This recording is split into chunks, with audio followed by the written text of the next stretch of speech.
Bonjour à tous. Moi, je viens témoigner pour l'action sociale.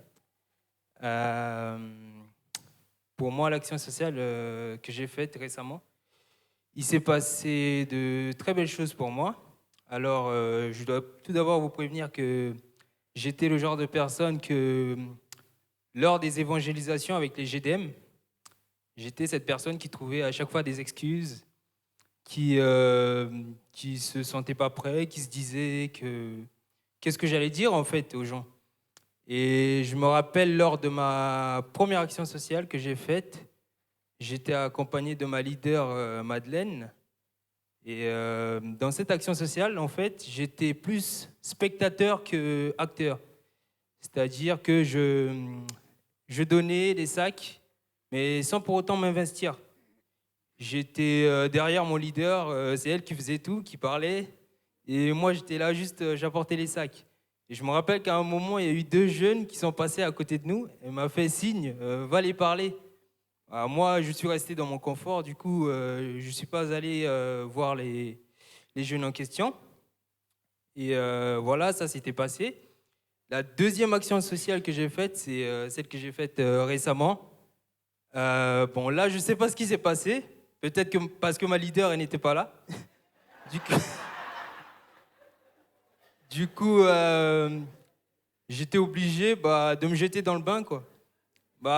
Quand on est arrivé, j'ai pu parler aux gens, de témoigner de l'amour de Dieu. J'ai exhorté les gens, j'ai conduit 3 personnes à la prière du salut. Amen. Yes. Alléluia. Euh, Amen, amen, amen. Merci. Chose que je n'avais jamais faite, que je me sentais même pas capable de faire. Je me disais, non, quoi, qu'est-ce que je vais dire aux gens?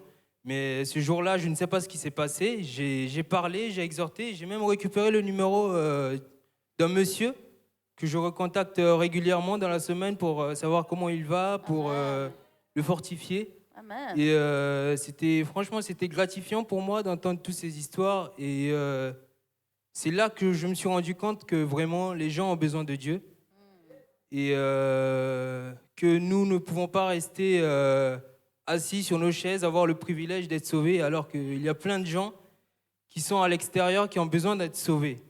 Amen. Maintenant, ce qu'elle m'a apporté, cette expérience pour moi, je rends grâce à Dieu parce qu'au travers de cette expérience, il m'a montré qu'il pouvait m'utiliser, moi qui me pensais incapable.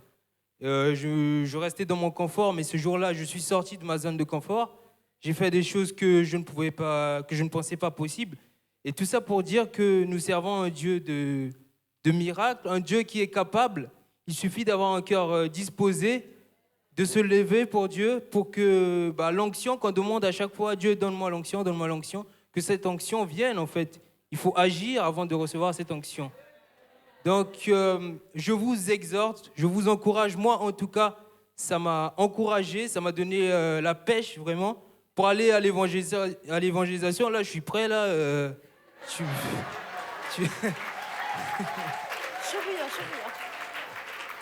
Donc, tout ça pour dire que ça m'a vraiment encouragé, ça m'a conforté, ça m'a donné plus de conviction, plus de foi, plus de peps, quoi, plus d'énergie, quoi. J'ai envie d'aller, quoi, de parler de gens à tout le monde de Dieu. Et je vous exhorte, mes frères, mes sœurs, mes papas, mes mamans, vraiment, levez-vous pour Dieu. Ce que Dieu a pu faire pour moi, il peut le faire également pour vous. Vous qui vous sentiez incapable, timide, peur de sortir, non, Dieu dit que c'est possible. Donc, je vous encourage à vous lever et à aller évangéliser, à partager la bonne nouvelle. Que Dieu vous bénisse.